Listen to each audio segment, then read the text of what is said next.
Sometimes the hardest thing in life is finding a reason to keep going when the world has worn you down. For Clay Hargrove, a 72-year-old cowboy with nothing but his failing donkey, that reason came strangely: a $20 cabin at a forgotten lake. Clay didn't buy it from hope. He bought it so Rosie could rest quietly before the end. The cabin had been abandoned for decades, but when they stepped inside, they found something extraordinary. A room frozen in time, filled with donkey drawings and a girl's journal about healing broken animals. What discovery would finally break through Clay's guarded heart? Before we continue with Clay's remarkable story here, do tell us where you're tuning in from right now today. And if this tale of an old cowboy and his faithful donkey touches your heart deeply, please make sure you're subscribed, because tomorrow I've saved something truly extra special for you. Clay Hargrove had learned over 7 decades that a man could survive just about anything if he kept moving. That's what he'd been doing for the better part of 20 years now. Moving. Not toward anything in particular, just away. Away from memories that cut too deep. Away from places that reminded him of what he'd lost. Away from the terrible weight of standing still long enough to feel the emptiness.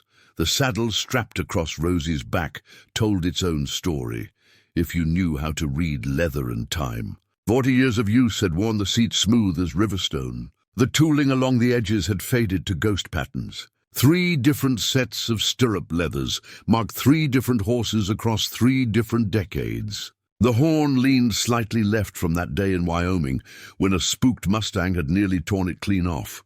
Clay had repaired it himself, like he'd repaired everything else in his life, functional, not pretty. These days, the saddle spent more time draped over Rosie's swayed back than cinched tight. She couldn't handle his weight anymore, not for any real distance. At 8 years old, Rosie should have been in her prime for a donkey, but life on the road wore down animals, same as it wore down men. Her breathing had grown labored over the past 6 months. That wheeze in her chest woke Clay most mornings before dawn, pulling him from whatever fitful sleep he'd managed.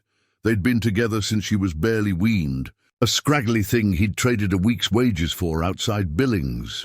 The rancher selling her had said she was stubborn and useless. Clay had looked into those big brown eyes and seen a kindred spirit, something that didn't quite fit anywhere, something the world had decided wasn't worth the trouble. He'd named her Rosie after his grandmother, the only person who'd ever made him feel like he mattered. Now here they were, 2 worn-out souls at the frayed end of everything. The morning Clay met Vernon Pritchett, they'd been camped along a nameless creek somewhere in the vast empty, between Missoula and nowhere. October had painted the aspens gold and orange, but there was a bite in the air that promised winter wasn't far behind. Clay had maybe $300 left to his name. Rosie had maybe 3 months if he was being optimistic. The math was simple and brutal. Vernon came walking up the creek bed like a man who knew exactly where he was going, which was odd, considering there wasn't anything out here worth going to. He was somewhere in his 60s, Clay guessed, with a face like weathered fence wood and eyes that had seen their share of hard country. He wore a canvas coat that had seen better decades and carried a leather satchel that looked older than both of them combined. "Beautiful morning," Vernon said. Like it was perfectly natural to find a cowboy and his donkey camped in the middle of nowhere. Clay grunted in response, poking at the small fire he'd built. Rosie was lying down, which concerned him. She usually stood to greet strangers, wary and protective despite her declining strength. "That's your donkey?" Vernon asked. "She is. Looks tired." "She is." Vernon nodded slowly, as if Clay had told him something profound instead of stating the obvious. The man lowered himself onto a flat rock with the careful deliberation of someone whose joints complained about such movements. "I work in land sales," Vernon said after a comfortable silence. "Been doing it for 40 years. See a lot of country, meet a lot of folks." Clay didn't respond. He'd met his share of salesmen over the years. They all wanted something. "Got a property I've been holding on to," Vernon continued, seemingly unbothered by Clay's silence. "Little cabin up at Shepherd Lake, about 60 miles north of here. Been empty for a long time. Owner passed, no heirs who wanted it. Been trying to find the right buyer. Not interested. Hasn't been lived in since 1983. Needs work, but the structure's sound.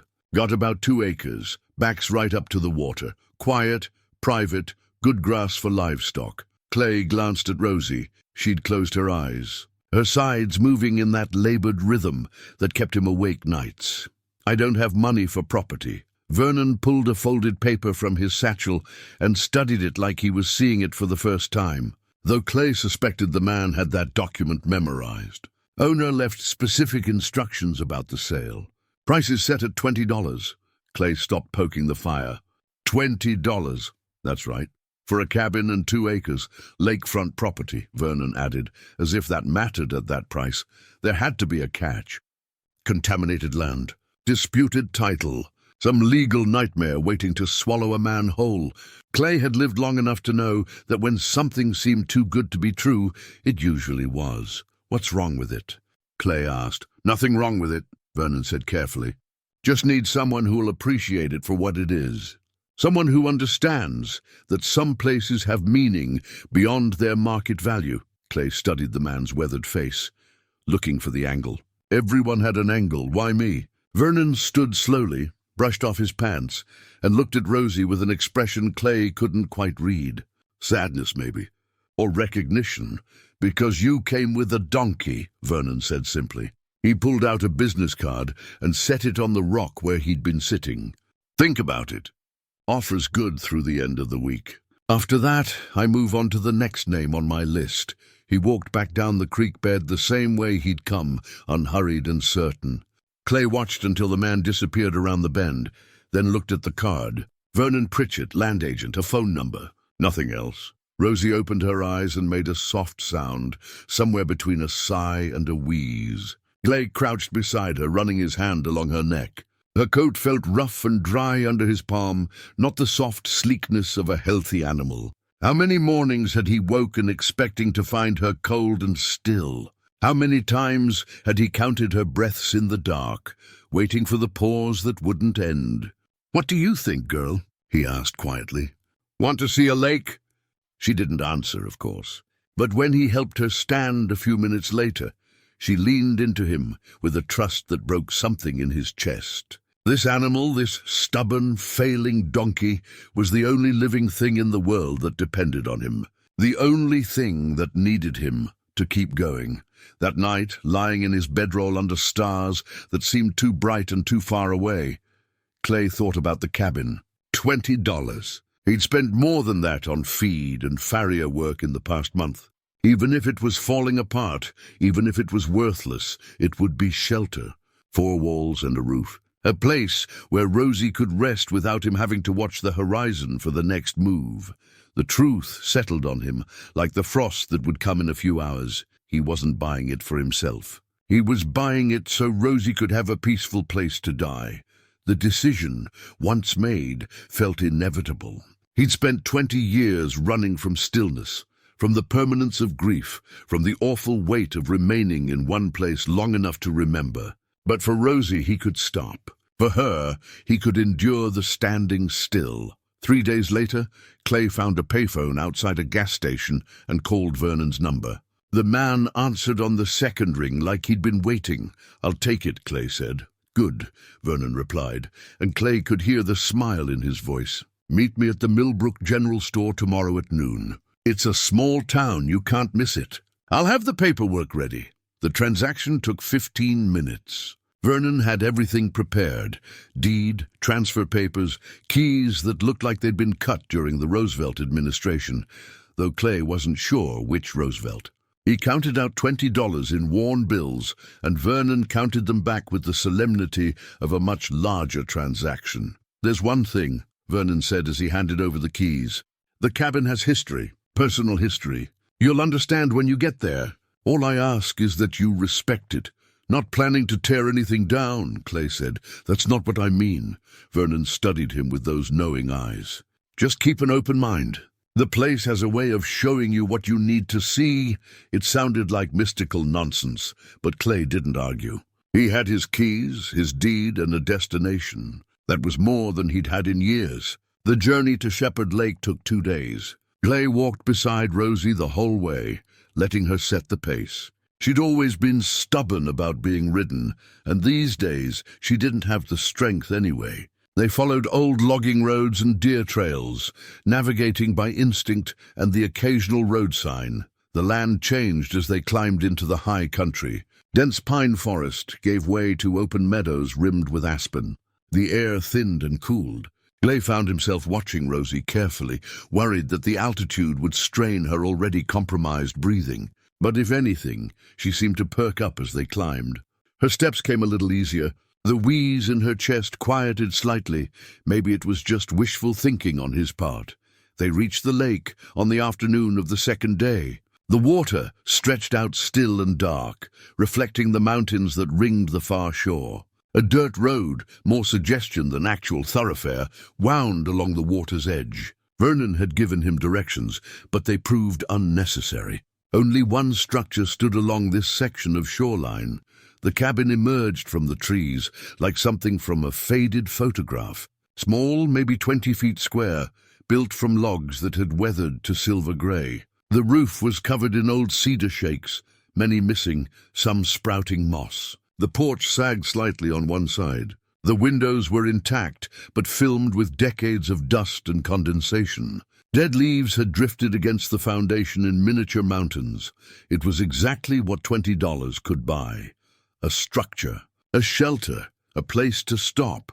Clay tied Rosie's lead to a porch post and climbed the 3 steps carefully, testing each board before trusting it with his full weight. The key slid into the lock with surprising ease, and the door swung open on hinges that creaked but held. Dust motes danced in the shaft of afternoon light that followed him inside. The air smelled of old wood and stillness. Not decay exactly, but the particular scent of time passing without witness. Clay stepped across the threshold and stopped. The cabin was furnished.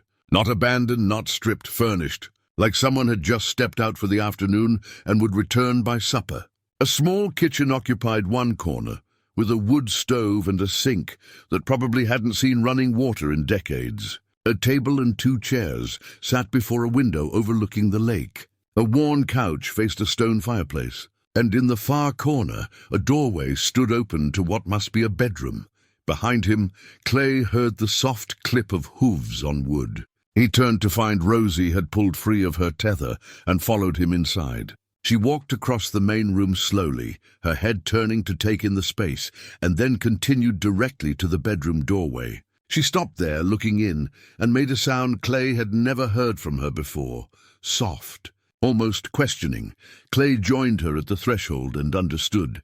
The bedroom walls were covered in donkeys, not photographs, drawings. Hundreds of them, maybe thousands, sketched in pencil and crayon and marker. Some were crude stick-figure attempts, the kind a young child might make. Others showed developing skill, real understanding of proportion and shading. They covered every available surface, taped to walls, pinned to a corkboard, even stuck to the ceiling above the narrow bed. Donkeys grazing, donkeys running, donkeys standing still, with their characteristic alert ears and gentle eyes. Rosie walked directly to the bed and lowered herself onto the braided rug beside it with a grunt of satisfaction, as if she'd found exactly what she'd been looking for. Clay stood in the doorway, unable to move, unable to process what he was seeing.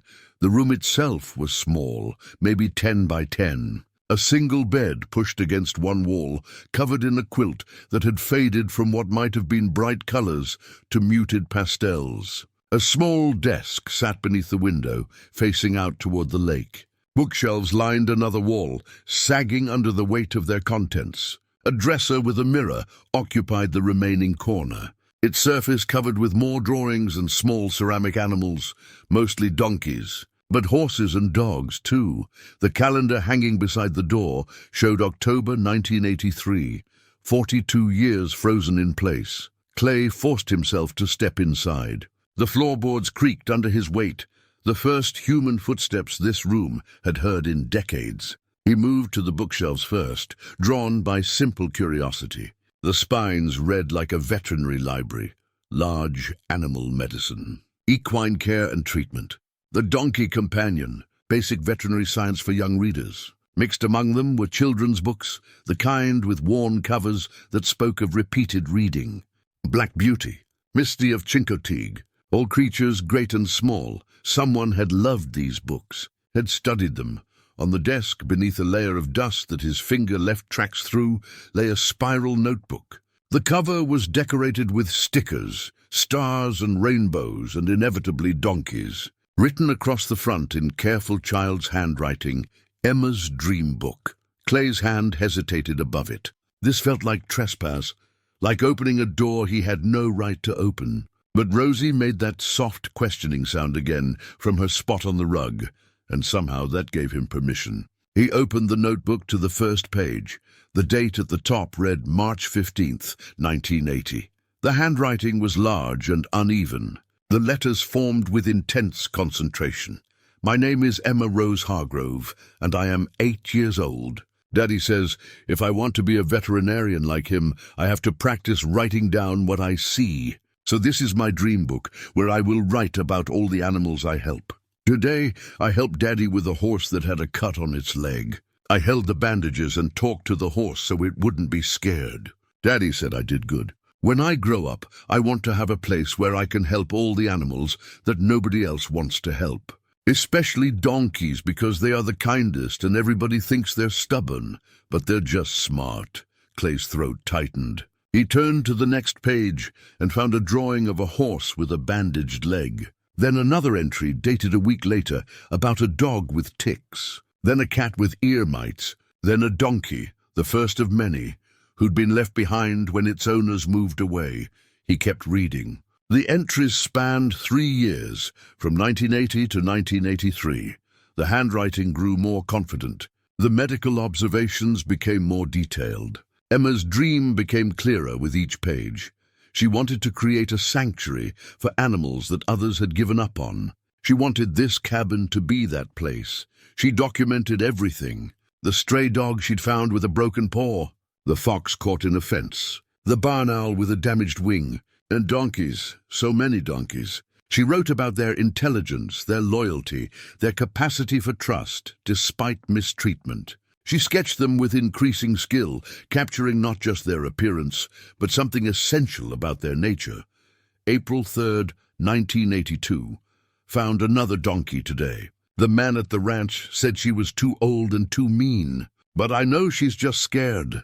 Her name is Daisy, and she let me brush her for 20 minutes. Daddy says we can keep her here until she's better. I'm going to make her better. Donkeys remember kindness. That's what Daddy says. Clay discovered he was crying. He couldn't remember the last time he'd cried. Years, maybe decades. But here in this preserved room, reading the careful observations of a child who'd seen beyond what others saw, who'd chosen to care when others chose to ignore, something in him cracked open. He kept reading, unable to stop now. The entries continued through 1982 and into 1983. Emma's father appeared frequently in the early pages, teaching her, encouraging her. Then abruptly the tone shifted. A simple entry in November 1982. Daddy died today. Mama says I can still help animals. She says Daddy would want me to keep learning. After that, Emma continued alone. Her entries grew more determined, more detailed.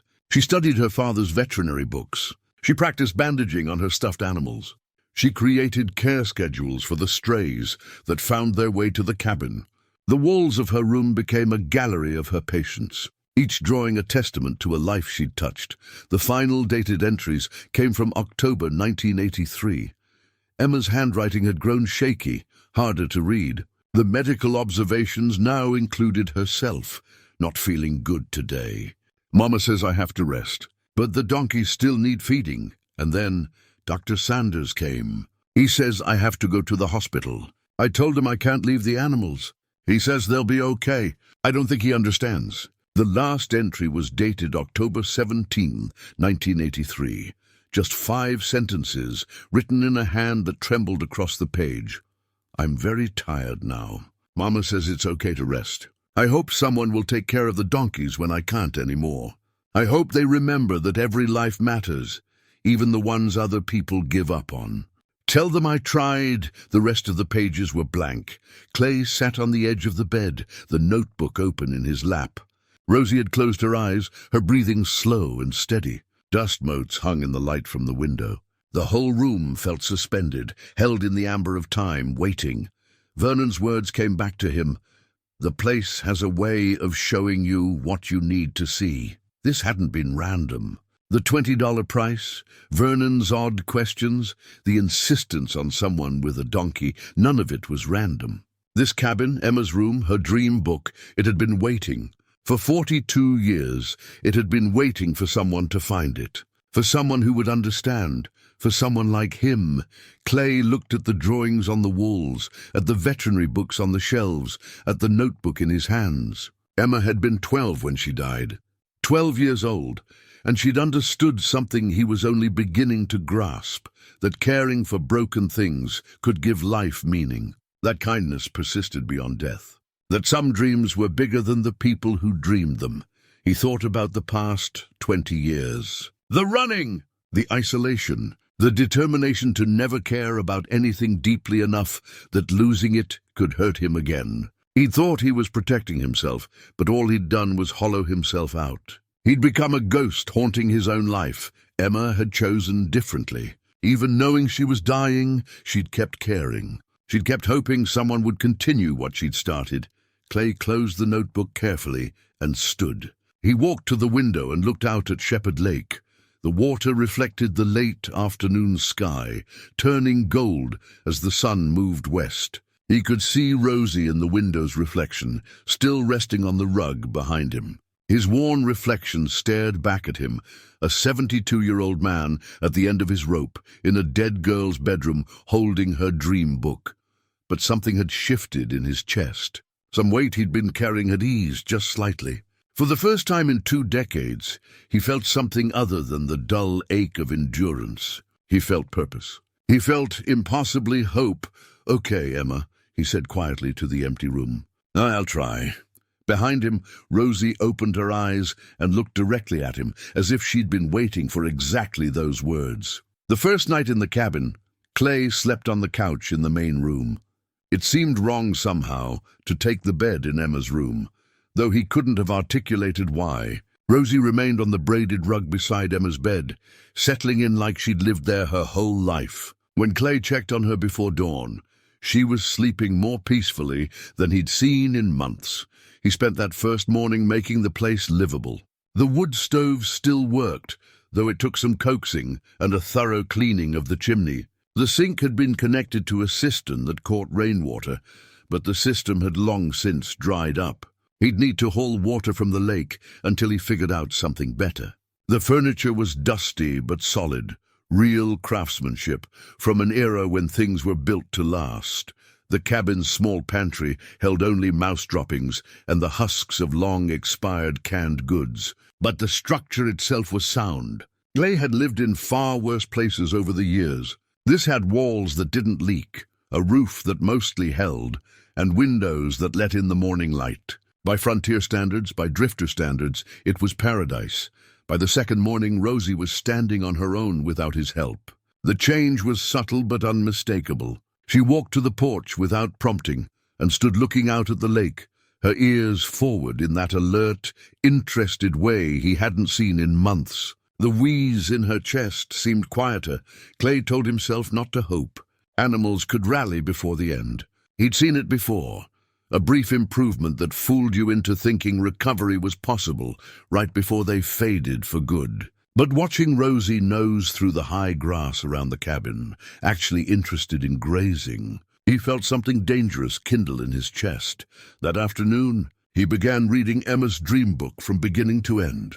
Not randomly this time, but systematically, the way she'd written it. He sat at her desk, the lake view she'd stared at while writing spread before him, and tried to understand what she'd understood.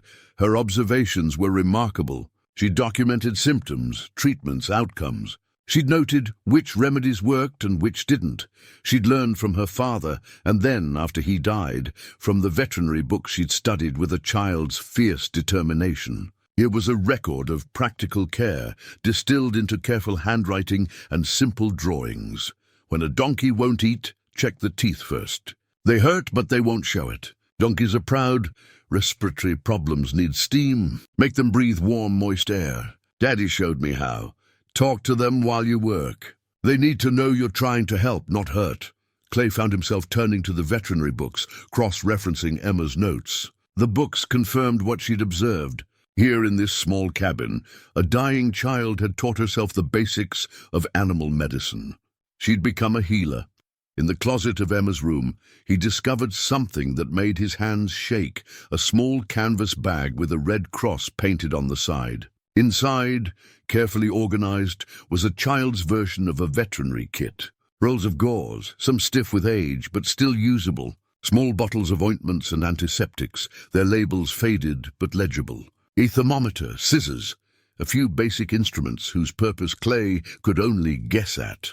And a handwritten note taped inside the lid, emergency kit. For when animals need help right away.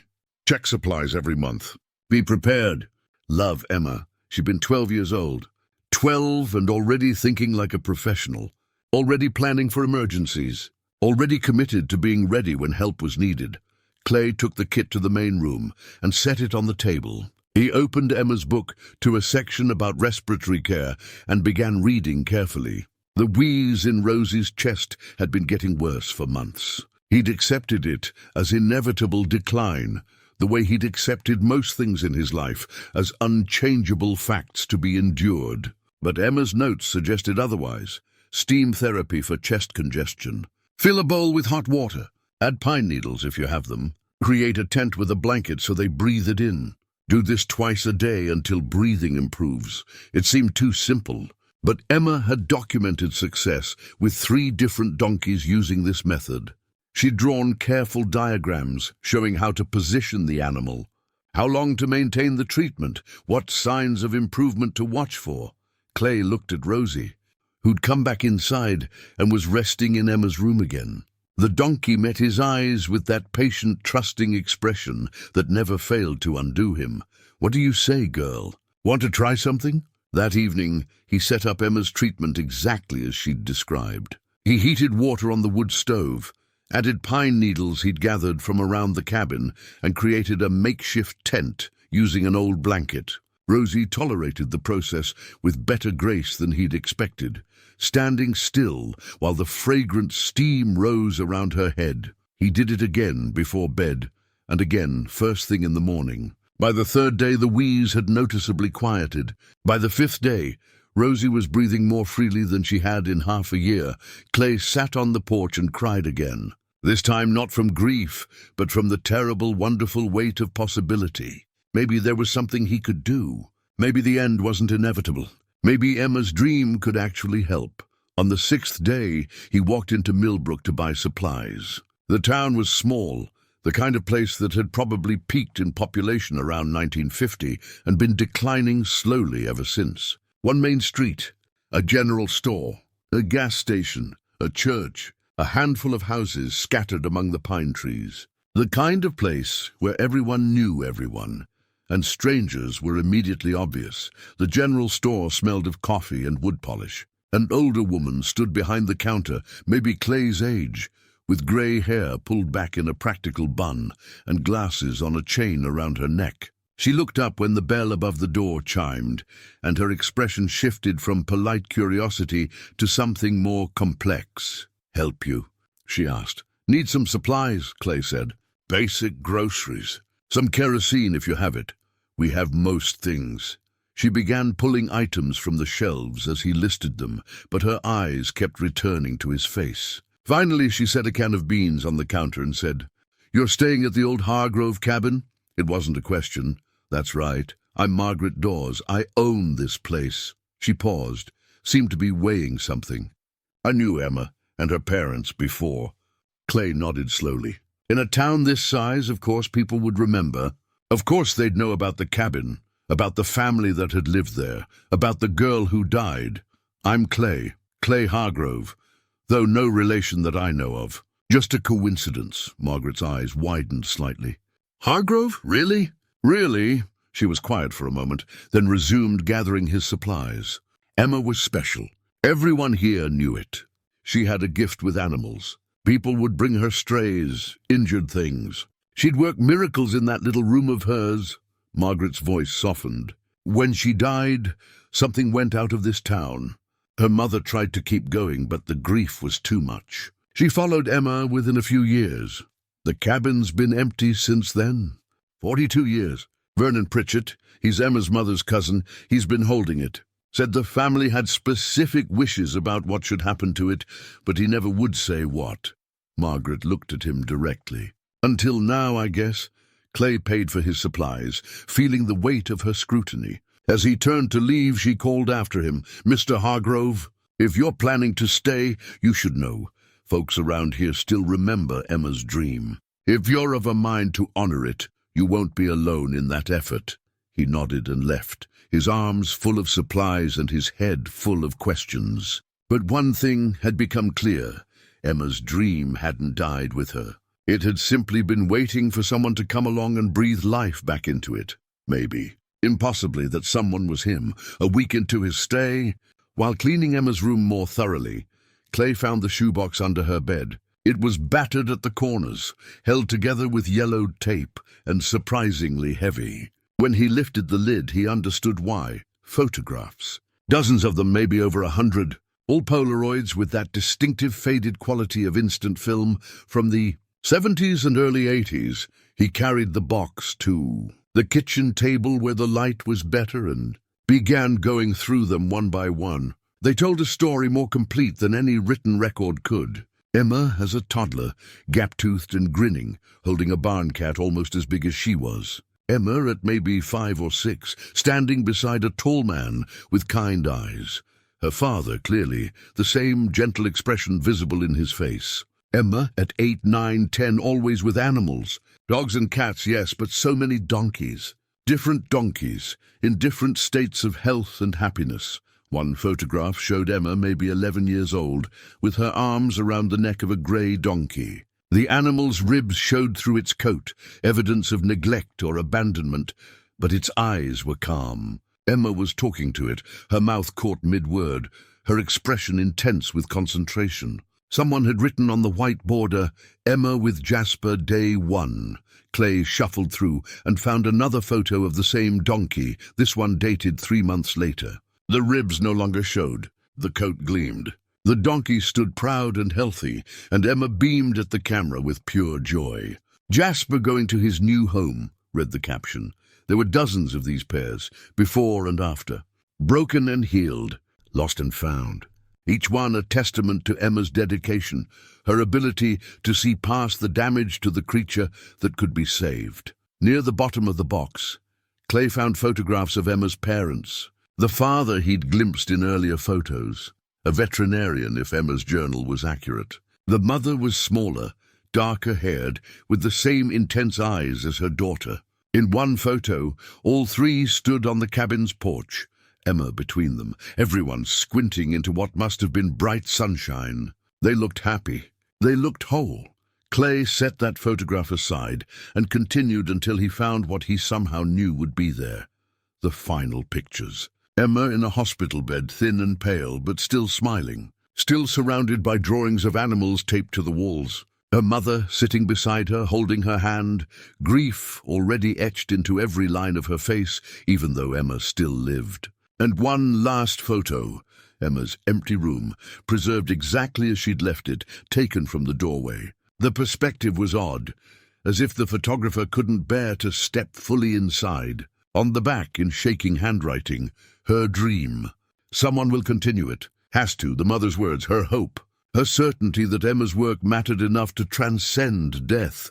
Clay wiped his eyes and carefully returned the photographs to their box. He placed it on the shelf in Emma's room, where it would be safe, where it would be part of the record of what this place had been and could be again. That afternoon, he began working on the cabin itself. The porch needed reinforcement. The roof required patchwork where shakes had blown away. The windows needed proper cleaning. Clay had spent enough years working ranches to know his way around basic carpentry and repair. The work was meditative, purposeful in a way that drifting never was.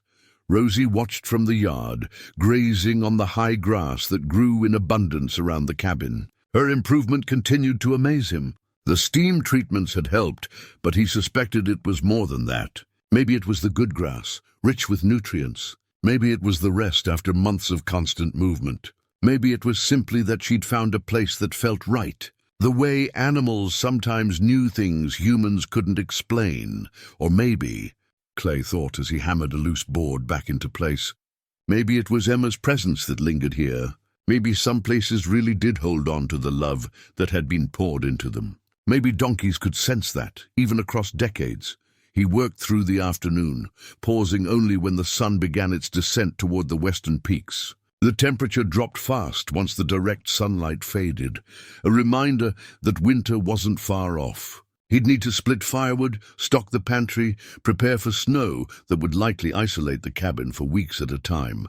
The practical concerns felt almost foreign after years of seasonal migration, always moving before winter could pin him down. But this year would be different. This year he'd stay.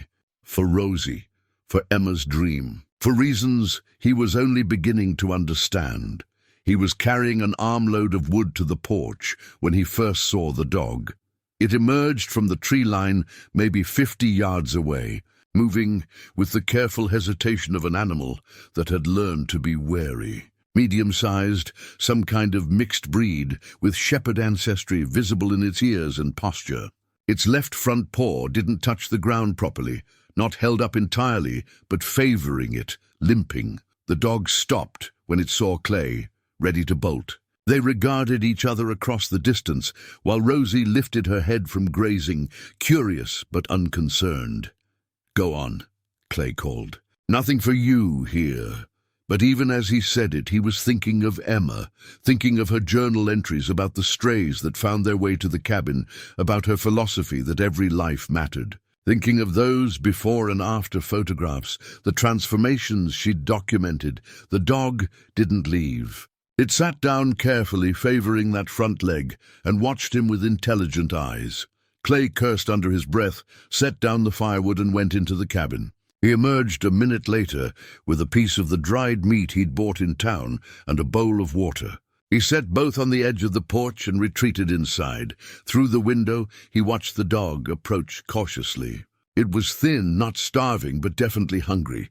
It ate the meat quickly, drank half the bowl of water, and then sat again, looking at the cabin door. "Not a good idea," Clay said to the empty kitchen. "Can barely take care of myself and Rosie." But he thought about the veterinary kit, about Emma's detailed notes on treating common injuries, about the care she would have given without hesitation.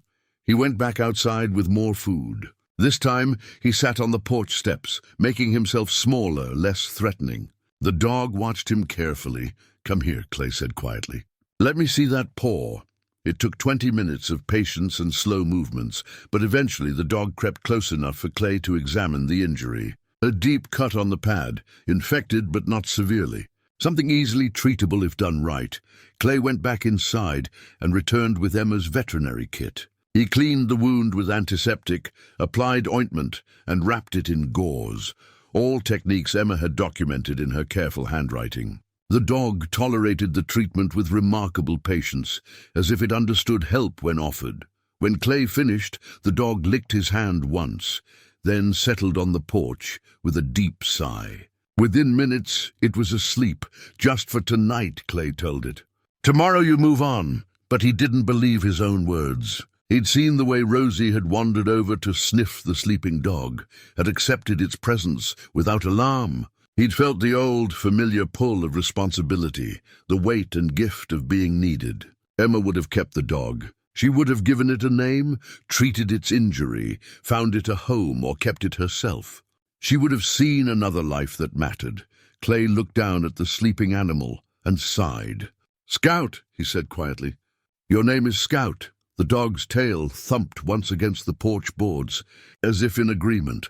Scout's paw healed over the course of 2 weeks, the infection clearing as Clay changed the bandage daily and applied Emma's documented remedies. The dog repaid the care with absolute loyalty, following Clay everywhere, sleeping on the porch at night, standing guard with a seriousness that suggested some working breed heritage. Rosie tolerated Scout's presence with patient dignity. and sometimes Clay caught them resting side by side in the afternoon sun. An unlikely but peaceful companionship. It was while moving Emma's bed to repair a warped floorboard underneath that Clay discovered the map. It had been taped to the wall behind the headboard, hidden from view for 4 decades. The paper was yellowed and brittle at the edges, but the drawing was clear. A hand-drawn map of the area surrounding Shepherd Lake, rendered in careful detail with colored pencils. Emma had marked the cabin with a red star, then traced lines radiating outward like a web. Each line led to a small notation: names, descriptions, notes: Henderson Place, 3 barn cats, feed every Tuesday, Miller's Creek, wild dogs sometimes trapped, check snares monthly, Old Johnson Farm, barn owl nests, protect from cats, Cordell Ranch, horses and cattle, Mr. Caudle calls when problems. There were dozens of these markings, creating a network of care that extended miles in every direction. Emma hadn't just helped animals that came to her.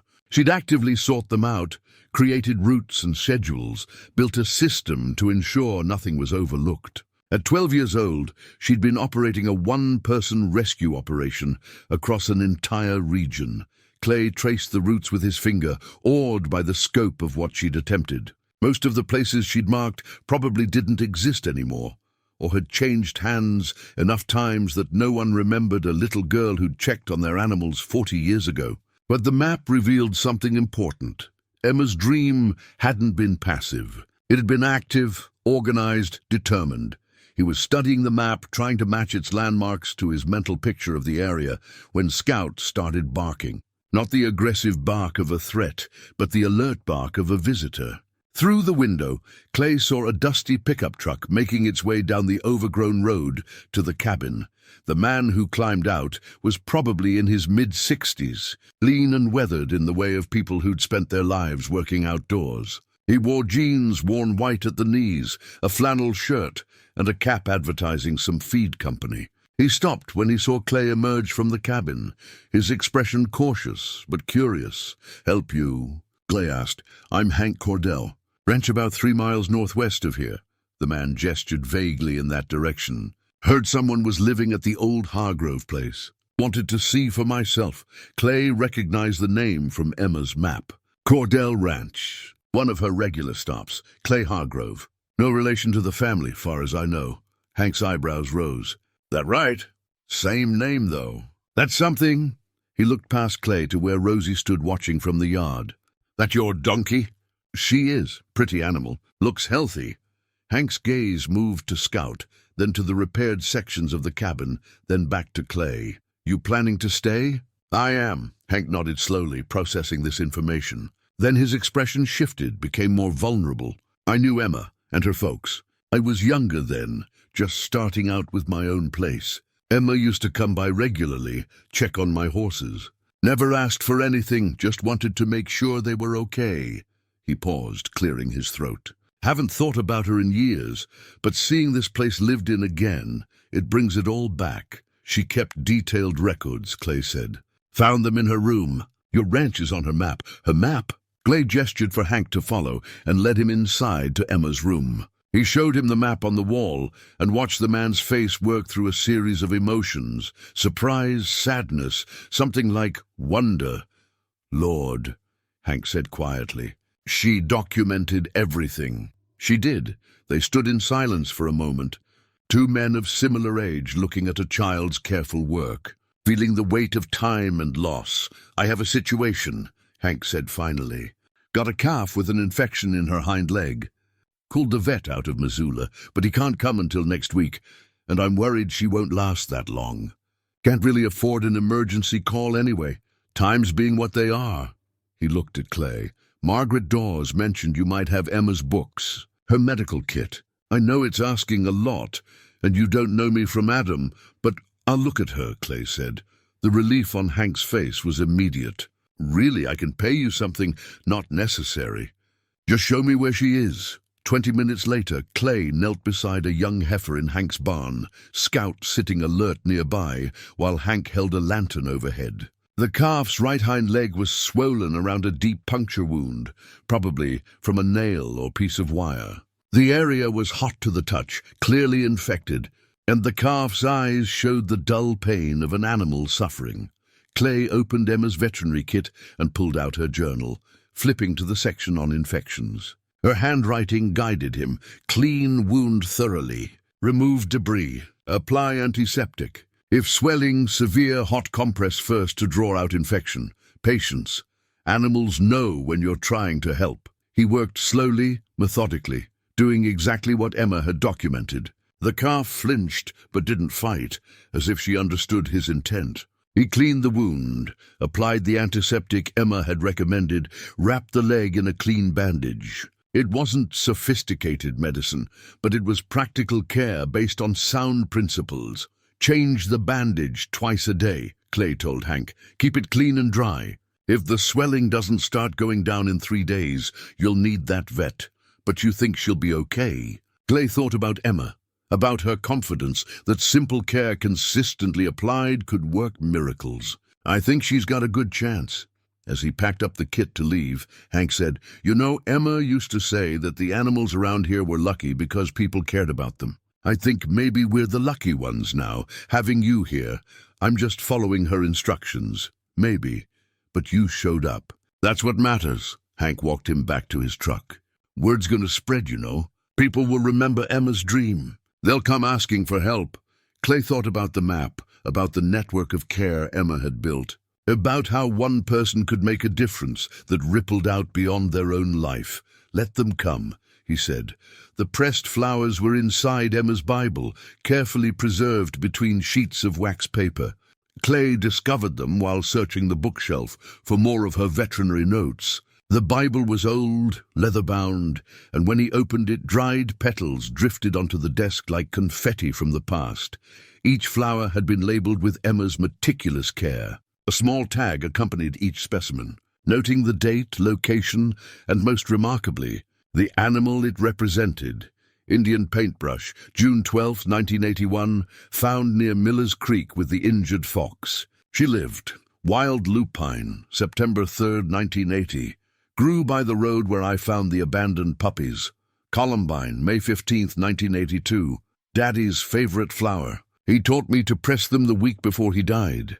There were dozens of them, a botanical record of rescues and memories. Each flower marked a moment when Emma had chosen to save something, to intervene on behalf of a creature that couldn't save itself. The collection transformed the Bible into something more than a religious text.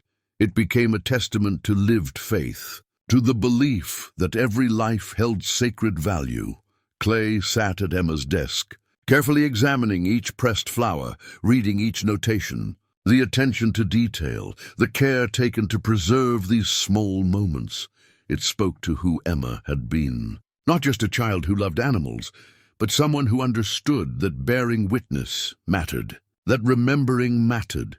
He was still sitting there when Scout barked his visitor alert. This time it was a woman in her 40s, driving a sedan covered in the dust of rural roads. She carried a cardboard box with holes punched in the top, and her face showed the kind of worry that came from caring about something vulnerable. "Are you the man helping animals?" she asked without preamble. "I suppose I am. I have kittens. Found them this morning in my shed. The mother's gone, probably killed by coyotes. They're maybe 3 weeks old. I can't keep them, but I can't let them die either. Margaret Dawes said you might help." Clay took the box. Inside, 4 tiny kittens mewled weakly, their eyes barely open, their bodies fragile as bird bones. "I'll do what I can," he said, though truthfully he had no idea how to care for such young animals, but Emma did. That night, by the light of a kerosene lamp, Clay pored over her notes on orphaned animals. She documented everything: how to feed them, how often, how to stimulate them to eliminate waste, how to keep them warm. She'd even noted which animals could serve as surrogate mothers if needed. He set up a nest near the wood stove for warmth, fashioned feeding bottles from supplies he modified from Emma's kit, and began the round-the-clock care the kittens required. Every 3 hours, night and day, he fed them. Scout watched with paternal concern, and Rosie occasionally nosed the box as if checking on their progress. Over the next week, 3 more people arrived with animals. A man with a dog that had eaten something toxic, A teenager with a bird that had flown into a window. An elderly woman with a cat suffering from an infected wound. Clay treated each one using Emma's documented methods, and remarkably, each animal improved. Word spread faster than he'd anticipated. The phone line to the cabin, which he'd assumed was dead, suddenly rang one morning, startling him so badly he dropped his coffee. "Margaret Dawes was on the other end. Thought you should know your phone works," she said. "Had the company turn it back on. Figured you'd need it if you're doing what Emma did. I put your number up in the store. Hope that's all right. Why are you doing this?" Clay asked. There was a long pause. "Because Emma mattered. Because what she tried to do mattered. Because this town needs something to believe in. And you're giving us that whether you know it or not."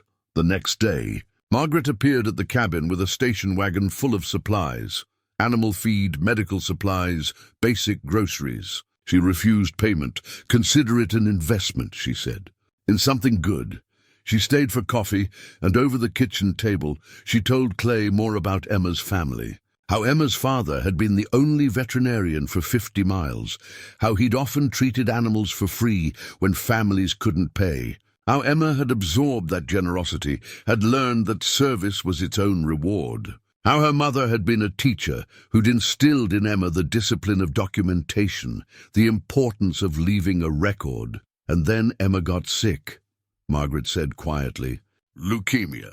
Back then, in a place this remote, there wasn't much that could be done. She fought for almost a year, but..." She shook her head. Her mother never recovered. Stayed in this cabin for 5 years after Emma died, just sitting in that room, reading her journal. Then she passed too. Heart officially, but everyone knew it was grief. She left instructions about the cabin, Clay said. "For Vernon Pritchett, did she?" Margaret looked surprised. "Vernon never said. He just kept paying the taxes, keeping the place legal, waiting." She studied Clay's face. "Waiting for you, I suppose?" After she left, Clay went back to Emma's room. He'd been sleeping in there now, feeling less like an intruder and more like a caretaker. The room had become familiar, the drawings on the walls, the books on the shelves, the map behind the bed. It felt right somehow, like Emma had made space for whoever would continue her work. He picked up her journal and turned to a random page, looking for guidance the way he'd started doing whenever he felt uncertain. March 3rd, 1982. "Daddy used to say that healing is about showing up. You can't fix everything, but you can be there. You can try. That's what matters, trying." Clay set the journal down and looked out the window at Shepherd Lake. The water reflected the autumn sky, brilliant with the orange and gold of turning leaves. Rosie grazed near the shore, her coat glossy now, her movements strong and sure. Scout lay on the porch in a patch of sunlight. The kittens were thriving in their box by the stove. For the first time in 20 years, Clay let himself think about his wife and daughter. Really think about them, not just push the memory away like he'd been doing. Sarah had been killed in a car accident, along with their 8-year-old daughter Emily, a drunk driver on a rainy night. Gone in an instant, leaving him with a grief so large it had consumed everything else. He'd run from it. Spent 2 decades running from the simple fact that he'd survived when they hadn't, that he'd had to keep living when all he wanted was to stop. He'd convinced himself that not caring was the only way to survive the caring, but Emma had cared, had kept caring even when she knew she was dying, had documented her care so thoroughly that 40 years later her knowledge could still save lives. She'd chosen to matter right up until the end. Clay wiped his eyes and made a decision. He pulled out a notebook, a new one, not Emma's, and began writing his own entries. The animals he'd helped, the treatments he'd used, the outcomes good and uncertain. He documented it all in careful detail, the way Emma had taught him, if his knowledge could help someone else someday. The way Emma's was helping him, then maybe his years of running hadn't been completely wasted. Maybe there was still time to matter. The loose board in the cabin's foundation had been bothering Clay for weeks. Every time he walked across that section of floor, it creaked and shifted. He'd meant to fix it earlier, but there was always another animal that needed care, another repair that seemed more urgent. But on a cold November morning, with fresh snow dusting the ground and no visitors expected, He finally decided to address it. He pried up the floorboards carefully, expecting to find rot or water damage. Instead, he found a metal box. It was the kind of fireproof safe people kept important documents in, maybe a foot square, covered in dust but intact. There was no lock, just a simple latch. Clay carried it to the kitchen table, his hands oddly steady, despite the hammering of his heart. Something about the deliberate placement, hidden but not lost, suggested this was meant to be found. Inside was a large manila envelope, sealed with wax that had cracked with age. Written across the front in elegant script, "For whoever comes next." Clay broke the seal and pulled out several documents. The first was the original deed to the property, dated 1975, showing Emma's parents as the buyers. The second was a modification dated 1988, 5 years after Emma's death, transferring the property to a trust managed by Vernon Pritchett with specific instructions attached. The third document was a letter written on yellowed paper in the same elegant handwriting as the envelope. To the person reading this, my name is Margaret Hargrove. Though not the Margaret you may have met in town. That's a different woman, a friend who helped me in my final days. I'm Emma's mother, and if you are reading this, then Vernon has found you. I'm writing this 1 week before I die. The doctors say I have a month, maybe 2, but I know my body better than they do. The cancer is winning, just as it won against my Emma. But before I go, I need to explain what I've asked Vernon to do. When Emma died in October of 1983, something broke in me that could never be repaired. My husband had died 3 years earlier, and then I lost my daughter, my brilliant, kind, impossibly caring daughter. The grief was a physical thing, a weight that crushed me a little more each day. I wanted to die. I prayed to die. But I couldn't, because Emma had left something behind that mattered. She had left her dream. In the months after her death, I read her journal cover to cover dozens of times. I looked at her drawings, her photographs, her careful documentation. I saw how seriously she'd taken her mission to help animals that others had given up on. She was 12 years old, and she understood something most adults never grasp, that healing broken things can heal the healer. I couldn't continue her work. I didn't have her gift, her knowledge, her pure heart. But I could make sure the work continued somehow. So I wrote instructions for Vernon, my cousin, a man I trust absolutely. I told him to hold this property until he found the right person. The right person would come with an animal in need. The right person would be at the end of their rope, looking for a reason to stop running or a place to stop fighting. The right person would be broken in the way Emma specialized in healing, not physically, but in the soul. I set the price at $20 because Emma always said that was what she'd charge when she grew up and opened her sanctuary.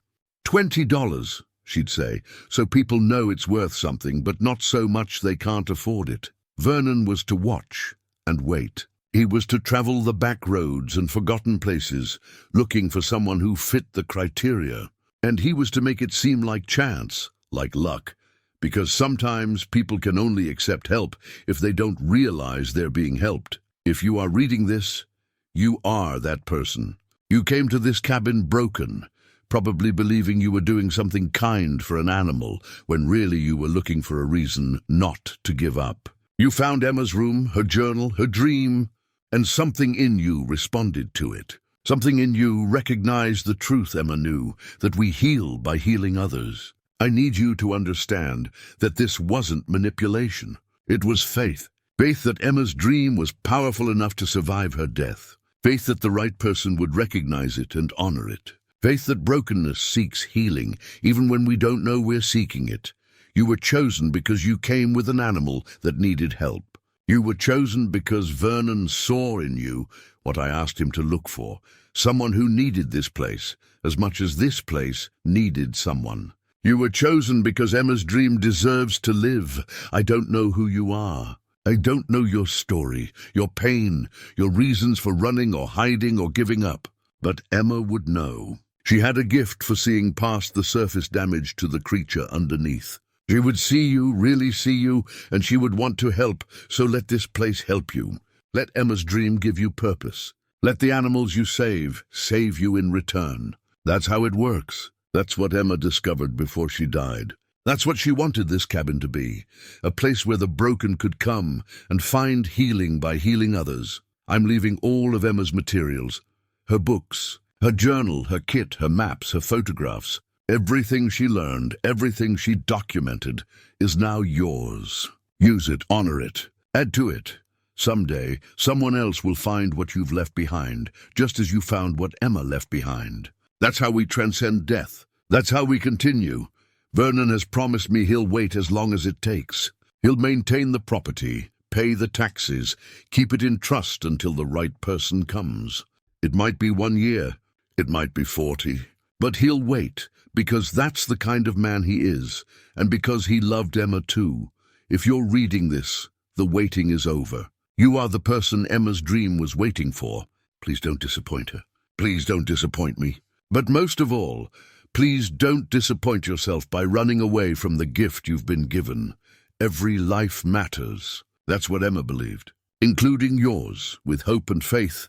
Margaret Ann Hargrove, January 14th, 1988. Clay set the letter down with shaking hands. He read it again, then a third time, trying to process what it meant. Vernon hadn't stumbled across him by accident. The $20 price hadn't been arbitrary.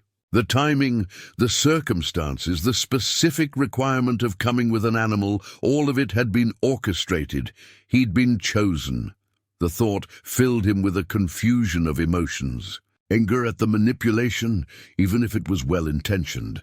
Gratitude for the gift, even if it had come wrapped in deception. Grief for Margaret, who'd lived 5 years with nothing but pain and the hope that someone would eventually continue her daughter's work. Wonder that Vernon had actually done it, had spent 40 years watching and waiting for someone who fit the specific criteria, and underneath it all, a question: why him? What had Vernon seen in a broken-down cowboy with a failing donkey that screamed, "Right person"? Clay stood and walked to Emma's room. He looked at the drawings on the walls, at the journal on the desk, at the map behind the bed. He thought about the past 2 months, about how naturally he'd fallen into the rhythm of care, about how Rosie had improved, how Scout had stayed, how the animals kept coming and he kept helping them, about how, for the first time in 20 years, he'd felt something other than the dull ache of survival.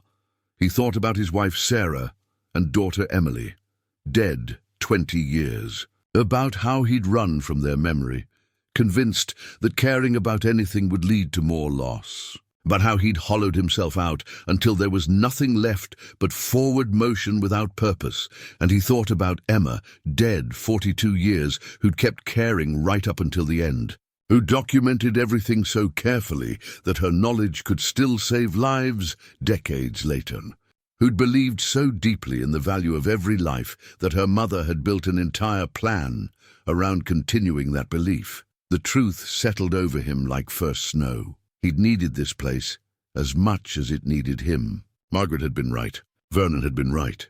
He'd come to the cabin thinking he was giving Rosie a place to die peacefully, but really, he'd been looking for a place to live purposefully. Emma's dream hadn't just survived her death. It had been waiting, patient and certain, for someone broken enough to need fixing and whole enough to do the fixing. Clay went back to the kitchen and picked up Margaret's letter one more time. At the very bottom, in smaller handwriting, was a postscript he'd missed.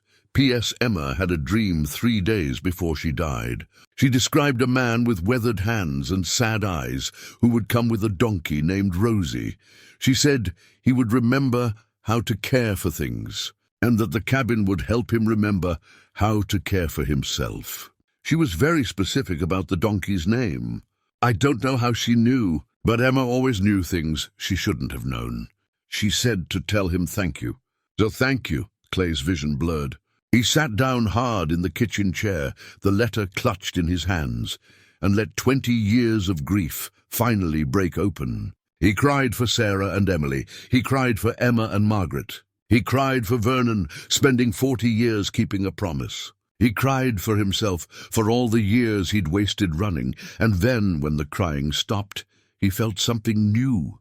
Gratitude. For Vernon's patience, for Margaret's faith, for Emma's dream, for Rosie, who'd led him here. For this cabin that had been waiting all along, he'd been chosen. The thought no longer felt like manipulation. It felt like grace. After discovering Margaret's letter, Clay felt a shift inside himself, subtle but unmistakable. He stopped questioning whether he belonged at the cabin, and started planning as if he'd stay forever. He organized Emma's materials more systematically, cross-referenced her journal entries with the veterinary books, created his own index of treatments and outcomes. If this was his purpose now, he'd approach it with the same dedication Emma had shown. The community seemed to sense the change in him. Or perhaps word had simply spread far enough that people felt comfortable bringing their animals. Either way, the trickle of visitors became a steady stream. Some days, 3 or 4 people would arrive, each with an animal in need. Clay treated them all, never turning anyone away. Using Emma's methods and his growing instincts. He was tending to a dog with a skin condition when he noticed the box. It appeared on the porch one morning in early December, a simple wooden crate about the size of a bread box, weathered but sturdy. Someone had carved for Emma's mission into the lid and affixed a small metal slot for deposits. Inside the box was $63 in small bills and change, along with a note. 20 families signed this. "We remember Emma. We believe in what you're doing. Keep going." The names were listed on the back of the note, some familiar from people who'd brought animals, others he'd never met. Margaret Dawes, Hank Cordell, names he didn't recognize, but who apparently knew about the cabin, about Emma, about him. Clay stood on the porch holding the note, understanding what it meant. The community wasn't just supporting him financially, they were accepting him. They were saying, "You belong here. This matters. We're with you." That same afternoon, a woman arrived with a young mare in severe distress. The horse was maybe 3 years old, beautiful despite her obvious suffering, with a deep wound on her shoulder that had become infected. The owner was beside herself. "The vet can't come until tomorrow," she explained, tears streaming down her face. "But she's burning with fever. I'm afraid she won't make it through the night. Someone told me about you, about what you've done. I know it's asking too much." "Let me look at her," Clay said. The infection was serious, worse than anything he'd dealt with before. Emma's journal had entries about treating infected wounds, but nothing quite this severe.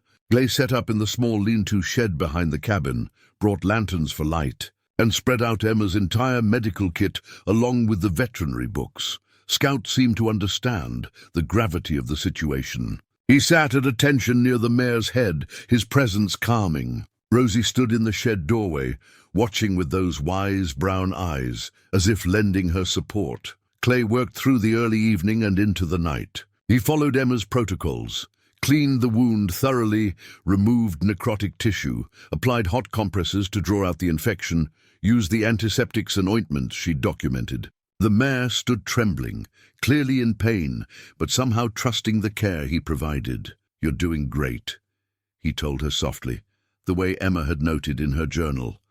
"Talk to them. They need to know you're helping, not hurting. Just a little longer. Stay with me." The owner had gone home at Clay's insistence, promising to return at first light. That left him alone with the suffering animal through the long night hours. He changed compresses, monitored her temperature, watched for signs of improvement or decline. Emma's words ran through his mind. Patience. Sometimes healing is just about being there, being steady. Around 3 a.m, the mare's fever broke. Clay felt it happen, the heat in her body lessening, her trembling easing. She turned her head to look at him, and he saw awareness in her eyes instead of the dull pain that had been there before. "That's it," he whispered. "You're coming back." By dawn, the infection had visibly improved. The swelling was down. The wound, while still serious, looked cleaner. The mare was alert and taking water. When the owner returned, she took one look and burst into tears of relief. "How did you—" "I thought for sure—" She couldn't finish the sentences. She did the work herself, Clay said. "I just helped a little." But word of the mare's recovery spread faster than winter wind. By the following week, Clay found himself with a reputation he hadn't sought. The man who could save animals others had given up on. People drove from 50 miles away. They brought horses, cattle, dogs, cats, even wild animals that had been injured. Each one arrived with a story of desperation, of last chances, of hope that maybe this weathered man in the forgotten cabin could work another miracle. Clay didn't feel like a miracle worker. He felt like a student of Emma's, following her careful instructions and hoping for the best. But the animals kept improving and people kept coming, and the donation box filled with enough money to buy supplies. It was during this time that Dr. Sarah Chen appeared at the cabin. She was younger than Clay, maybe mid-40s, with an air of competence that marked her as someone who knew her field thoroughly. She drove a truck with veterinary equipment in the back and introduced herself with professional directness. "I'm the large animal vet out of Missoula," she said. "I've been hearing interesting stories about the work happening here. Thought I should see for myself." Clay tensed, expecting criticism or territorial concern. Instead, Dr. Chen spent 2 hours examining his setup, reading Emma's journal, looking through the documentation he'd started keeping. "This is remarkable," she said finally. "That child was developing genuine medical knowledge, and you're applying it correctly." She looked at him with a mixture of respect and curiosity. "Where did you train?" "Nowhere. I'm just following Emma's notes." "Well, you have good instincts, and you're filling a real need." She pulled out a business card. "I can't be everywhere at once, and frankly, many people in this region can't afford my rates. What if we worked together? I could provide guidance on the more serious cases, supply you with proper medications and equipment. You could handle the basic care, the cases that don't require a licensed vet. We could help more animals that way." "Why would you do that?" Dr. Chen smiled. "Because I became a vet for the same reason Emma wanted to. Because I believe every animal deserves care, regardless of their owner's financial situation. Because what you're doing here matters, and I'd like to be part of it." They shook on it, and suddenly Clay had access to real medical supplies, professional guidance, and a partner who understood both the mission and the practical limitations.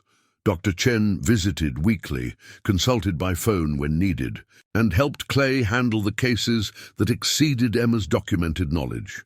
December brought the first serious snow. Clay spent days preparing the cabin and grounds for winter, splitting firewood, weatherproofing the shed, creating shelter spaces for animals that might need to stay overnight. Hank Cordell brought others from town, and together they built a proper small barn, insulated and secure, where larger animals could be kept during treatment. The work never stopped. But it didn't feel like burden. It felt like purpose. Each morning, Clay rose with clear intention. Feed and check the animals in care. Review Emma's journal for guidance on the day's cases. Maintain the cabin and grounds. Welcome whoever arrived needing help. Each evening, he documented everything in his own journal, adding to the record Emma had started, ensuring that her knowledge base grew. Rosie thrived. She'd become the unofficial greeter, standing in the yard as cars arrived, her presence reassuring to frightened animals and anxious owners alike. She'd gone from failing and ready to die to robust and purposeful.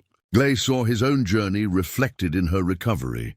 Scout had become his constant shadow, a working dog who understood his role in the operation. He alerted to arrivals, provided calm companionship during treatments, and seemed to have appointed himself guardian of the weaker animals in care. One evening, sitting at Emma's desk with his journal open, Clay did some calculations. In the 3 months since buying the cabin, he'd helped treat 47 animals. 39 had made full recoveries. 6 were still in treatment with good prognoses. 2 hadn't made it despite his best efforts. The math spoke to success, but Clay felt each loss personally, the way Emma's journal entries had shown she did. He added an entry, December 20th, 3 months here. Used to think I was just waiting to die. Now I wake up knowing there's work to do, animals to help, a reason to keep going. Rosie is healthy and happy. Scout has become family. The community supports what we're doing. Dr. Chen says she's never seen better outcomes from non-licensed care. People are calling this place Emma's Haven, even though I never named it. Maybe some names choose themselves. He paused, then added, I think about Sarah and Emily every day now. not running from the memory anymore. Finally understand that honoring the dead doesn't mean dying with them. It means living in a way that would make them proud. I think they'd be proud of this. I think Emma is too, wherever she is. Outside, fresh snow fell soft and steady.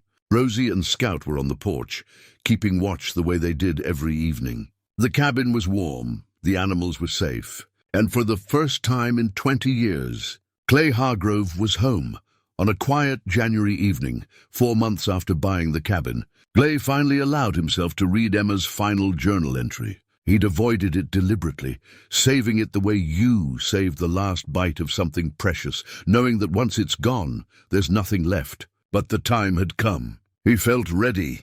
He settled into the chair at Emma's desk, the journal open to the last written page. Outside, winter stars burned bright and cold over Shepherd Lake.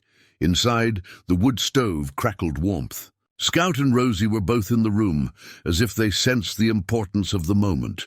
The entry was dated October 17th, 1983, 3 days before Emma died. The handwriting was shaky, each letter formed with visible effort. "Dear whoever reads this, I know I'm dying. The doctors don't say it that way, but I can feel it. My body is tired in a way that sleep doesn't fix. Mama tries to hide that she's been crying, but I can tell. I wish I could stay longer. There's so much more I wanted to do, but I'm not sad about the work I did do. I got to help so many animals. I got to make a difference, even if it was small. Daddy always said that was what mattered. Not how big your impact is, but that you try to make one at all. I had a dream last night. It was so clear, like watching something real happen. I saw a man standing where I'm sitting now, reading this journal. He looked old, but not in a bad way. Old like he'd lived a lot of life. He had sad eyes, the kind that come from losing something important. And beside him was a donkey with the kindest face I've ever seen. Her name was Rosie. I heard him say it in the dream. The man was reading my words and crying. But they were good tears, healing tears. And I understood something. This cabin, this work, it wasn't just for me. It was for him too. It was for whoever would come after me and need a reason to keep going. The same way helping animals gave me a reason to keep going, even when I was sick. So if you're reading this, if you're that person, and I think you are, because I think dreams mean something, I want you to know some things. First, you belong here. You're not trespassing. You're not taking something that isn't yours. This place was waiting for you. Everything I learned, everything I documented, I did it so someone could use it after I was gone. That someone is you, second. The animals you help matter. Every single one. Even the ones you lose. Even the ones that die anyway. You matter to them in their last moments. You show them kindness when maybe nobody else would. That's sacred work, even if it doesn't feel like it. Third, you're not alone. I know what it feels like to be alone with something big. After Daddy died, I felt so alone, even with Mama there. I felt like I was carrying this dream by myself, and nobody understood. But I wasn't alone. Every animal I helped taught me something. Every person who brought me astray showed me there were others who cared. The work connected me to something bigger than myself. You're connected to that same thing now. You're connected to me, even though we'll never meet. You're connected to everyone who's ever chosen to help instead of look away. That's a legacy that doesn't die. Fourth, let this place heal you. I think that's why you came, even if you don't know it yet. Something in you is broken, and you're looking for a way to fix it. The secret is that you fix yourself by fixing other things. That's what I learned. Every animal I helped heal something in me too. The loss of Daddy, the fear of dying, the sadness of leaving Mama alone, all of it got a little lighter every time I saved something. So, save things, help things, care for things, and let them save and help and care for you in return. Last thing, thank you. Thank you for finding this cabin. Thank you for reading my journal. Thank you for continuing what I started. Thank you for showing up, whoever you are. Thank you for proving that some dreams are stronger than death. I hope you're kind to yourself. I hope you let yourself be happy here. I hope you find what you need, the same way my animals found what they needed when they came to me. I won't be here, but in a way I will be. in the knowledge I left behind, in the walls that heard my voice, in the place itself, which holds everything I poured into it. I'll be here in the way that matters. Take care of them. Take care of yourself. And tell anyone who asks, every life matters, especially yours. With love from the past, Emma Rose Hargrove, Clay, set the journal down with hands that couldn't stay steady.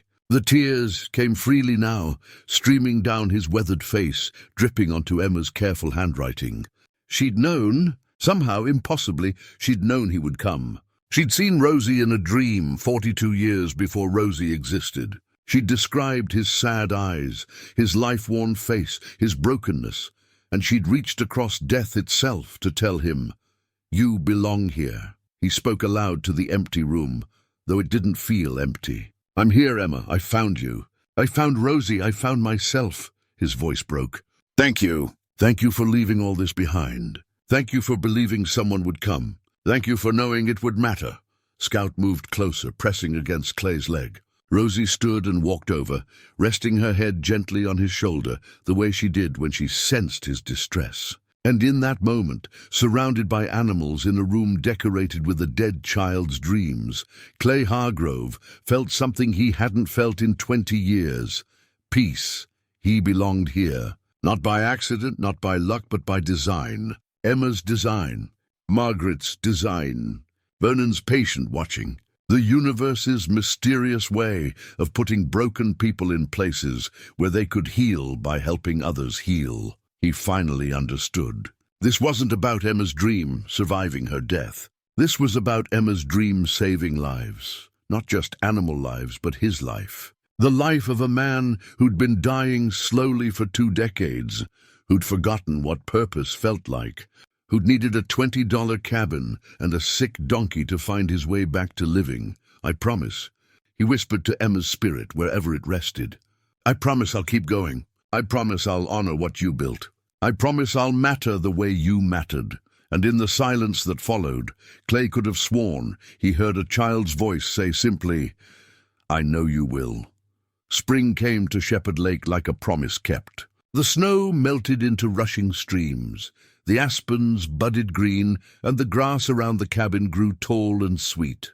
6 months had passed since Clay handed Vernon Pritchett $20 for a cabin he'd thought would be Rosie's final resting place. Instead, it had become both their salvation. The transformation of the property was remarkable. What had been an abandoned structure was now a functioning animal care facility. The cabin itself remained Emma's sanctuary, her room preserved, her materials organized and expanded with Clay's additions. But around it, the community had built additional structures. A proper barn with 4 stalls for larger animals needing extended care. A smaller building for medical supplies and quarantine cases. A fenced pasture where recovering animals could graze safely. Dr. Sarah Chen had been instrumental in securing non-profit status for what everyone now called Emma's Haven. The paperwork made it official. A charitable organization dedicated to providing veterinary care for animals whose owners couldn't afford treatment. The donation box on the porch had become a proper fund, managed by Margaret Dawes and backed by regular contributions from townspeople and grateful animal owners from across the region. On the first Saturday of April, the community gathered for an official opening ceremony. Clay had resisted the idea initially, too much attention, too formal, but Margaret had been insistent. "People need this," she'd said. "They need to celebrate something good. Let them," so they came. 30 people, maybe more, gathering in the yard as morning suns sparkled off the still cold lake. Families Clay had helped. Strangers who'd heard the story. Business owners from Millbrook who'd donated supplies and labor. Dr. Chen with her veterinary truck. Vernon Pritchett making a rare appearance, standing quietly at the edge of the gathering with knowing eyes. Hank Cordell stepped forward, carrying something large wrapped in canvas. He'd been working on it for weeks in his workshop, refusing to show anyone until it was finished. Now he approached Clay with a mixture of pride and emotion. "We wanted to do something to mark the occasion," Hank said. "Something permanent. Something Emma would appreciate. He unwrapped the canvas to reveal a hand-carved wooden sign, 3 feet wide and beautifully crafted from old barn wood. The letters were routed deep and painted white, Emma's Haven. Below, in smaller script, Every life matters. Clay's throat closed. He reached out to touch the letters, feeling the care that had gone into every curve and line. This was real now, official, permanent. Emma's dream had a name, a place, a future. "There's a post already set near the road," Hank said. "We'll mount it after the ceremony." Margaret Dawes stepped forward next. "Clay, we'd like you to say a few words. About Emma, about this place, about what it means." Clay wasn't a public speaker.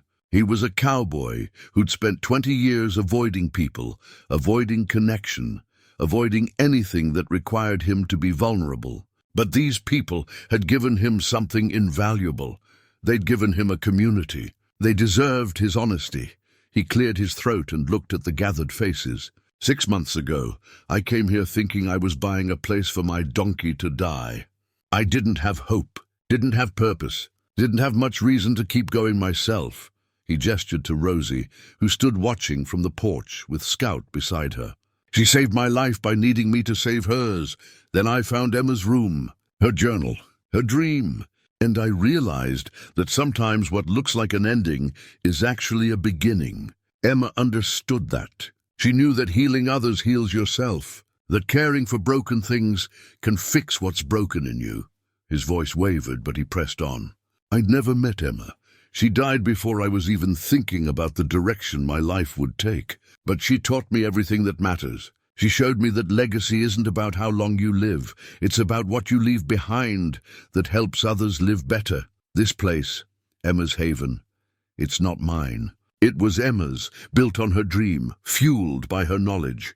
I'm just the person who had the privilege of finding it when I needed it most. When Rosie needed it most." He paused. "So thank you. Thank you for remembering Emma. Thank you for supporting what we're doing here. Thank you for believing that a 72-year-old drifter could actually make a difference. We're going to keep going. We're going to help every animal we can. We're going to add to Emma's documentation so that someday, maybe, someone else will find all this and continue the work. That's how we honor her. That's how we honor everyone who chooses to care when it would be easier not to." The gathering was quiet for a moment, then applause rippled through the crowd. People came forward to shake Clay's hand, to share their own stories of Emma or the animals he'd helped. Vernon approached last, gripping Clay's hand with surprising strength. "You were worth the wait," Vernon said simply. "Margaret would be pleased. Emma would be pleased. Thank you for finding me," Clay replied. "For seeing what I couldn't see in myself, I just watched and waited. You did the rest." They mounted the sign that afternoon, 4 people holding it steady while Hank secured it to the post. As it swung into place, catching the afternoon light, Clay felt something complete inside himself. This was home now. This was family. This was purpose. That evening, Clay sat on the porch with Rosie and Scout, watching the sun set over Shepherd Lake.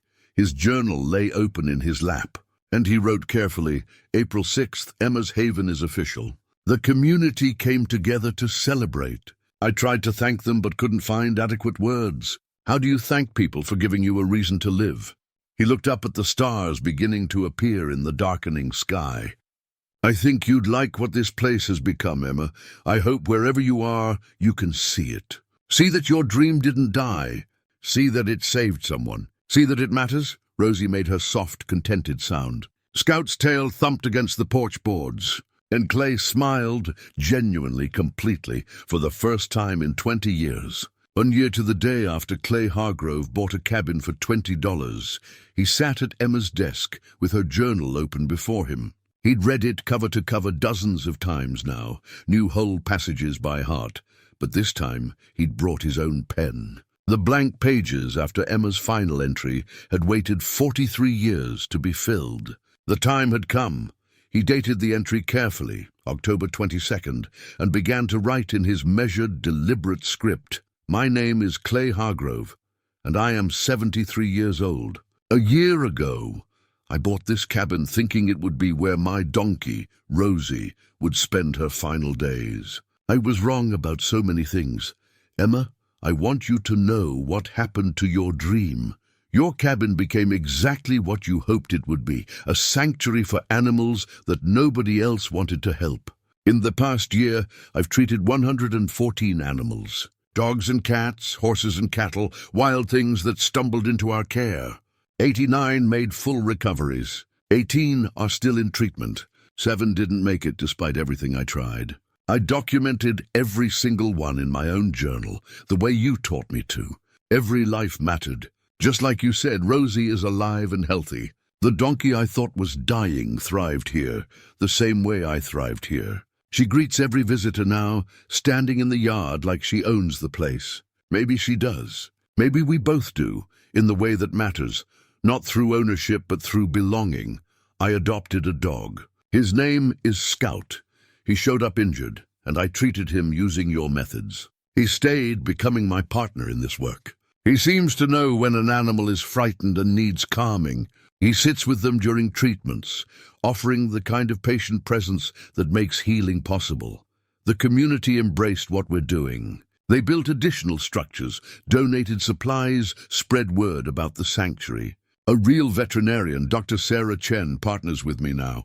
She handles the complex cases and guides me on the rest. She says I have a gift for this work, but we both know the gift was yours. I'm just the student. We made it official. The place is called Emma's Haven, registered as a non-profit. There's a sign at the road with those words you lived by. Every life matters. People see it and know they can bring their animals here. Know we won't turn them away because of money or circumstances. I found your mother's letter. I know now that I was chosen, that Vernon Pritchett spent 40 years looking for the right person. I was angry at first, feeling manipulated. But I understand now. Your mother wasn't manipulating. She was hoping that your dream mattered enough to survive, hoping that someone broken would find healing here. She was right on both counts. I have to tell you something personal. 20 years before I found this cabin, I lost my wife and daughter in an accident. Sarah and Emily, their names deserve to be written down, to be remembered. I spent 2 decades running from their memory, convinced that caring about anything would lead to more pain. I was dying slowly, hollowing myself out until there was nothing left but motion without meaning. You saved me. Emma, your dream, your documentation, your absolute certainty that every life matters, including mine. You reached across death and 4 decades to tell a broken old man that he still had purpose, that he could heal by healing others. That caring isn't weakness, it's the only thing that makes us fully alive. I think about my Sarah and Emily every day now, not with the crushing grief that defined my 20s years, but with gentle memory and gratitude for the time we had. I think they'd be proud of what I'm doing here. I think they'd like knowing that their loss eventually led to something good, even if it took 2 decades to get there. I promise you, Emma, that I'll keep this going as long as I'm able. I'm training 2 young people from town who want to learn. I'm documenting everything, adding to your knowledge base. Someday, when I'm gone, someone else will find all of this, your journal and mine, the combined wisdom of 2 lives separated by time but united in purpose. They'll continue what we started. That's how legacy works. That's how we transcend our own small lifespans. Thank you for your dream. Thank you for documenting everything so carefully. Thank you for believing in your final days that someone would come and continue your work. Thank you for seeing me in that dream, for knowing I would need this place as much as it needed me. Every life matters, Emma. You taught me that. And you were right. With gratitude and respect across time, Clay Hargrove. He closed the journal carefully and returned it to its place on the shelf. Through the window, he watched the lake reflect the afternoon sky, the same view Emma had seen while writing her entries. The seasons had turned full circle. Autumn colors painted the mountains again. The air carried that sharp clarity of changing seasons, and winter preparations had begun once more. But everything was different now. The cabin was warm and lived in. The barn housed 3 horses in recovery. The donation box was full. 2 teenage apprentices were due tomorrow to help with the day's treatments. Dr. Chen would stop by Friday to check on the complicated cases. The community supported them. The work continued. Clay walked out to the porch where Rosie and Scout waited. The sign at the road was visible from here, Emma's Haven, declaring its purpose to anyone who passed. A car was already making its way down the dirt road, someone seeking help, someone who'd heard that this place honored the value of every life. He was ready. He was home. He was exactly where he needed to be. Clay looked up at the sky, thinking of Emma, of his lost Sarah and Emily, of Margaret who'd kept faith, of Vernon who'd kept watch. So many people, living and dead, who'd conspired across time to put him in this specific place at this specific moment. "Thank you," he said to all of them. "To the universe, to whatever force shapes lives in ways we can't always see. Thank you for not giving up on me." Rosie walked over and nuzzled his hand. Scout's tail wagged. The approaching car pulled into the yard, and a woman emerged carrying a crate with a whimpering puppy inside. Clay descended the porch steps, Emma's veterinary kit in hand, ready to help, ready to continue the dream, ready to matter. Sometimes the hardest thing in life is finding a reason to keep going when the world has worn you down. For Clay Hargrove, that reason had cost $20 and changed everything. He'd come looking for a place to end and found instead a place to begin. Every life matters, especially the ones that find their way to Emma's Haven, where broken things, animals and people alike, remember how to heal.